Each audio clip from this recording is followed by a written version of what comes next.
Lucas 9:43. El asombro se apoderó de la gente al ver esa majestuosa demostración del poder de Dios. Mientras todos se maravillaban de las cosas que él hacía, Jesús dijo a sus discípulos: Escúchenme y recuerden lo que digo. El Hijo del Hombre será traicionado y entregado en mano de sus enemigos. Sin embargo, ellos no entendieron lo que quiso decir. El significado de lo que decía estaba oculto de ellos. Por eso no pudieron entender y tenían miedo de preguntarle.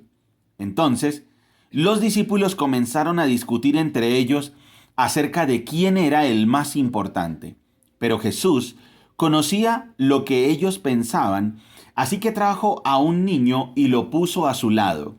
Luego les dijo: Todo el que recibe de mi parte a un niño pequeño como este, me recibe a mí.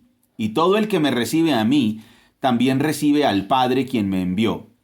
El más insignificante entre ustedes es el más importante.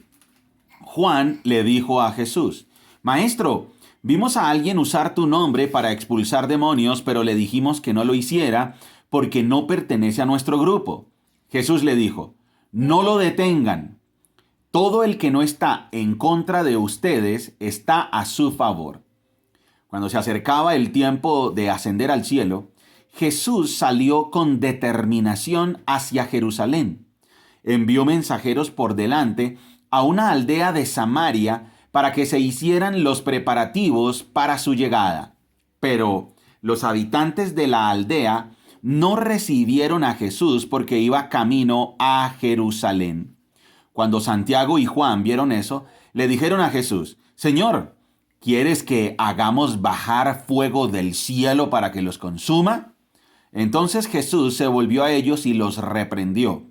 Así que siguieron de largo hacia otro pueblo. Muy bien, querido amigo, bienvenido nuevamente a este tu curso, El Mejor Manual de Crianza.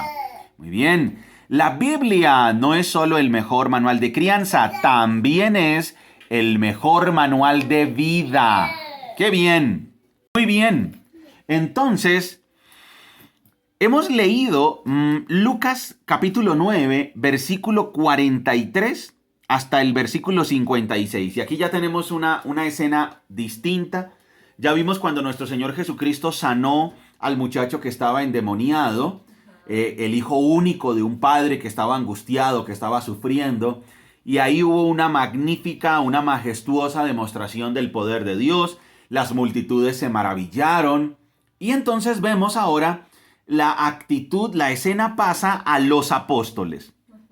Miren cómo va el hilo conductor de este relato. Primero, nuestro Señor Jesucristo estuvo en el monte de la Transfiguración, donde 3 de sus discípulos, Pedro, Santiago y Juan, vieron la gloria de Jesucristo, bajan de la montaña, se encuentran al endemoniado, a su padre. Jesucristo sana a ese muchacho. Hay una demostración del poder de Dios, las multitudes se maravillan. Y mientras las multitudes están maravilladas, en el versículo 44 dice que nuestro Señor Jesucristo se dirige a los discípulos y les dice: escúchenme y recuerden lo que digo, el Hijo del Hombre será traicionado y entregado en manos de sus enemigos. Claro, los discípulos tenían esa revelación, estaba velada a ellos no entendieron, ellos qué. Bueno, en fin, sigamos. Y entonces ellos era pensando en el reino terrenal y por eso vemos su actitud orgullosa. Una actitud de orgullo que es un pecado terrible en el que podemos caer los cristianos.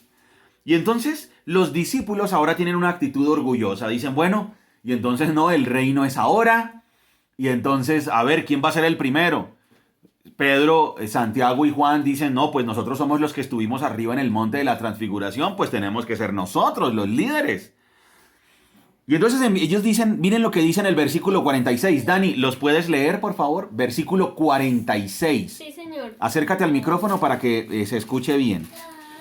9:46. Listo. Entonces los discípulos comenzaron a discutir entre ellos acerca de quién era el más importante. Hasta ahí. Si ven, dice que los discípulos comenzaron a discutir entre ellos acerca de quién era el más importante.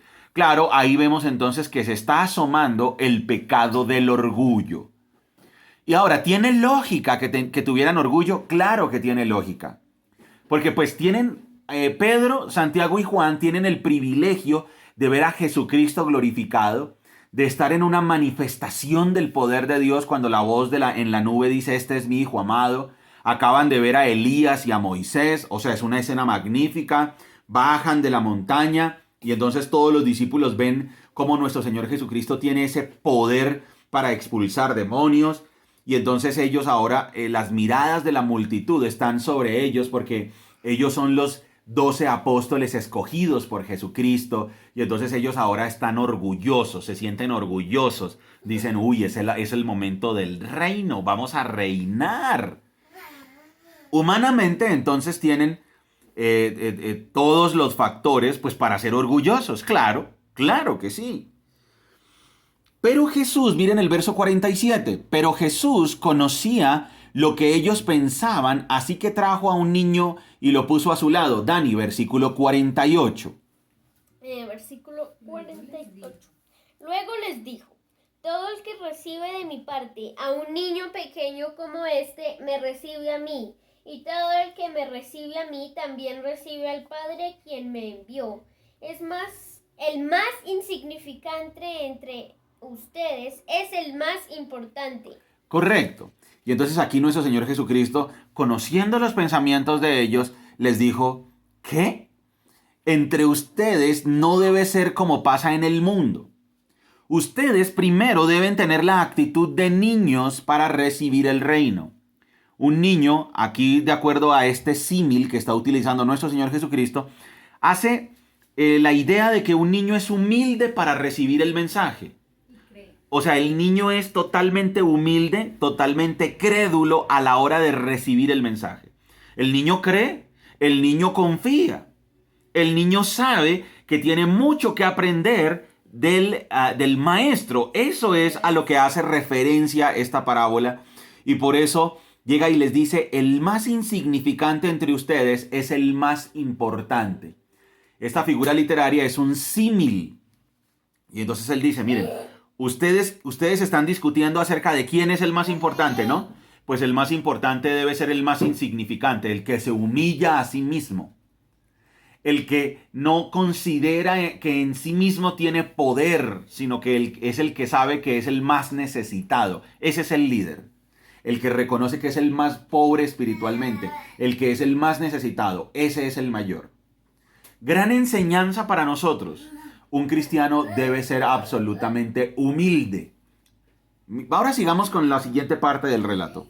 Juan, uno de los 12 apóstoles, Juan le dijo a Jesús, Maestro, vimos a alguien usar tu nombre para expulsar demonios, pero le dijimos que no lo hiciera porque no pertenece a nuestro grupo. Jesús le dijo, no lo detengan, todo el que no está en contra de ustedes está a su favor. Aquí Juan muestra un recelo por la posición de los apóstoles, ¿no? Está diciendo, oye, él no es apóstol, él ni siquiera es esos que están expulsando demonios en nombre tuyo, ni siquiera son de nuestro grupo cercano, no, yo les dije que no lo hicieran más, los detuve. Y entonces nuestro Señor en el verso 50 le dice, no lo detengan. O sea, esto no es de una exclusividad absoluta. Ustedes no tienen un puesto especial. Esto no es por jerarquía, le está diciendo nuestro Señor Jesucristo. El cristianismo no es por jerarquías. El cristianismo es de humildad absoluta, de humillarse a sí mismo. Vemos entonces la paciencia de nuestro Señor Jesucristo con los 12 apóstoles y aquí está lidiando con un problema de ellos, que es el orgullo. Era el orgullo, el ego. Versículo 51. Cuando se acercaba el tiempo de ascender al cielo, Jesús salió con determinación hacia Jerusalén. Envió mensajeros por delante a una aldea de Samaria para que se hicieran los preparativos para su llegada. Pero los habitantes de la aldea no recibieron a Jesús porque iba camino a Jerusalén. Cuando Santiago y Juan, nuevamente aquí están Santiago y Juan, vieron eso, le dijeron a Jesús, Señor, ¿quieres que hagamos bajar fuego del cielo para que los consuma? Entonces Jesús se volvió a ellos y los reprendió. Así que siguieron de largo hacia otro pueblo. Nuevamente, ¿cuál es la actitud de Santiago y Juan? Una actitud de juicio, una actitud orgullosa, una actitud donde de una vez iban dictaminando juicio y ya no, pues destruyámoslo, matemos a toda esta aldea, que caiga fuego del cielo y los queme. O sea, ellos ya estaban teniendo una actitud de juicio, no una actitud humilde. Gran enseñanza que nos deja este pasaje.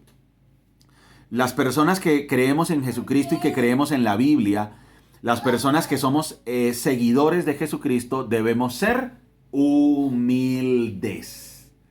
La gran virtud que debe caracterizar a un cristiano es la humildad. Muy bien, querido amigo, felicitaciones por acompañarnos hasta aquí, clase 91 de este tu curso, El Mejor Manual de Crianza. Y recuerda que somos Margie y Daniel, familias saludables, familias que se enfocan en lo importante. Gran lección de hoy entonces. La gran lección de hoy es humildad. O sea, los seguidores de Jesucristo tenemos que ser humildes. Sello distintivo de un verdadero seguidor de Jesucristo. Humildad. Querido amigo, esperamos que reflexiones en esta lección y que nosotros como familia también podamos reflexionar acerca de este gran principio. ¿Somos humildes o nos creemos más que los demás? ¿Somos humildes o creemos que podemos juzgar con severidad a otra persona? ¿Somos humildes o perdemos la paciencia porque las personas no aprenden como quisiéramos aprender?